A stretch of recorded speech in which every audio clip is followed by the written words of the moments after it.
Murder plan एक मनोवैज्ञानिक thriller उपन्यास। रात के 3:15 बजे थे जब आदित्य का फोन बजा।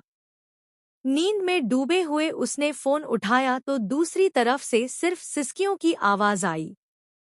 आदित्य, मेरी मदद करो। आवाज परिचित थी पर पहचान में नहीं आ रही थी। कौन बोल रहा है? मैं वो हूँ जिसे तुम 8 साल पहले जानते थे। Club aurora. आज रात। नहीं तो वो मुझे मार डालेगा। लाइन कट गई। आदित्य का दिल जोरों से धड़कने लगा। 8 साल पहले क्लब ऑरोरा। वह तो वही जगह थी जहां उसकी प्रेमिका अनीता की। उसने सोचना बंद कर दिया। उस ट्रॉमा को दफनाने में उसे सालों लगे थे, पर उस फोन कॉल ने सब कुछ फिर से जीवित कर दिया था। क्लब ऑरोरा अब एक बंद पड़ी इमारत थी। 8 साल पहले हुई एक आग में तबाह हो चुकी थी। जिस रात अनीता की मौत हुई थी, पुलिस ने इसे दुर्घटना बताया था, पर आदित्य को हमेशा संदेह था। जब आदित्य क्लब के सामने पहुंचा तो वहां पहले से 2 लोग मौजूद थे। पहली एक महिला, लगभग 30 साल की, गहरी नीली साड़ी में, जिसकी आंखों में एक अजीब चमक थी। आप आदित्य हैं ना? उसने पूछा। मैं मीरा हूं। मुझे भी फोन आया था। दूसरा एक लंगड़ाता हुआ बूढ़ा आदमी था जो अपनी लाठी के सहारे खड़ा था। मैं प्रोफेसर शर्मा, उसने कर्कश आवाज में कहा। 8 साल पहले मेरे बेटे की भी यही मौत हुई थी। 3 अजनबी, एक जगह, एक रहस्य। क्लब के टूटे हुए दरवाजे पर एक लिफाफा चिपकाया हुआ था। मीरा ने उसे खोला। अंदर से 3 अलग-अलग कागज निकले, हर एक पर एक नाम लिखा था। आदित्य के लिए। अनीता ने आत्महत्या नहीं की, उसकी हत्या हुई थी। हत्यारा आज तक स्वतंत्र घूम रहा है। मीरा के लिए। तुम्हारी बहन का अपहरण कोई अपहरण नहीं था।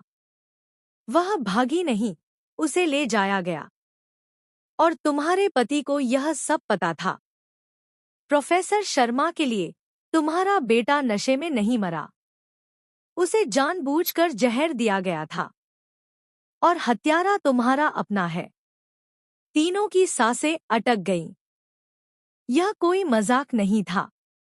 यह कोई था जो उनके दुखों का सच जानता था। अगले कुछ दिनों में तीनों ने एक अजीब साझेदारी बनाई। आदित्य, जो अब एक सफल फोरेंसिक साइकोलॉजिस्ट था। मीरा, एक इन्वेस्टिगेटिव जर्नलिस्ट। और professor Sharma, retired criminal lawyer. हर शाम वे प्रोफेसर के पुस्तकालय में मिलते, जानकारियां जोड़ते। मेरी बहन रिया 8 साल पहले गायब हुई थी, मीरा ने एक दिन बताया, आंखें नम करते हुए। पुलिस ने कहा वह अपने बॉयफ्रेंड के साथ भाग गई, पर मुझे पता था वह ऐसा नहीं कर सकती। प्रोफेसर ने अपनी बात शुरू की। मेरा बेटा राहुल उस रात क्लब ऑरोरा में पाया गया। ओवरडोज बताया गया, पर राहुल नशा नहीं करता था। आदित्य ने अपनी कहानी सुनाई। अनीता और मैं उस रात क्लब में झगड़ा कर रहे थे।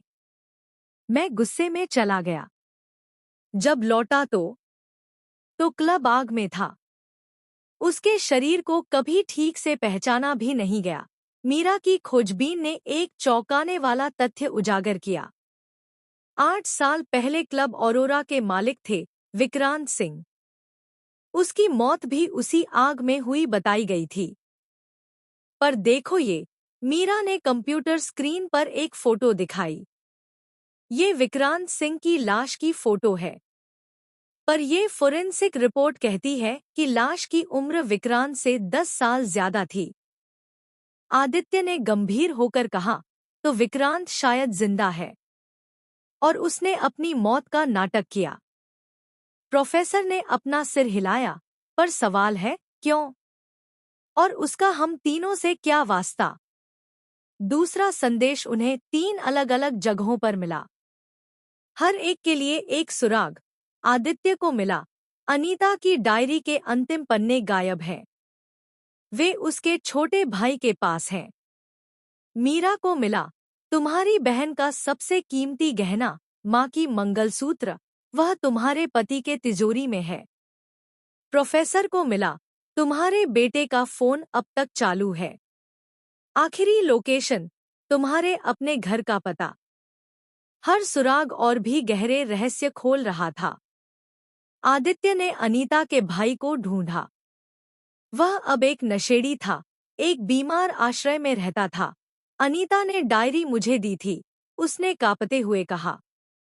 पर वो आदमी, उसने ले ली। मुझे पैसे दिए, बहुत सारे पैसे। कौन आदमी? आदित्य ने पूछा। मैं नाम नहीं जानता, पर उसकी एक उंगली, दाएं हाथ की छोटी उंगली, आधी थी, कटी हुई। आदित्य का खून जम गया। विक्रांत सिंह की दाएं हाथ की छोटी उंगली आधी थी, एक पुराने एक्सीडेंट में कट गई थी। मीरा ने अपने पति की तिजोरी तोड़ी। अंदर वास्तव में उसकी बहन का मंगलसूत्र था। साथ ही थी रिया की कुछ और निजी चीजें। जब उसने पूछा तो उसके पति ने गुस्से में कहा, तुम्हारी बहन ने खुद मुझे ये चीजें दी। वह भागना चाहती थी। मैंने उसकी मदद की, पर तुमने मुझे क्यों नहीं बताया? क्योंकि रिया ने कहा था कि अगर तुझे पता चला तो तू उसे रोक देगी। मीरा को संदेह हुआ। क्या उसका पति सच बोल रहा था? प्रोफेसर ने अपने घर में राहुल का फोन ढूंढ निकाला। वह उसके शयन कक्ष के फर्श के नीचे दबा था। पर ये यहाँ कैसे आया? प्रोफेसर ने आश्चर्य से कहा। तभी उसकी पत्नी कमरे में आई। उसकी आंखें डरी हुई थी।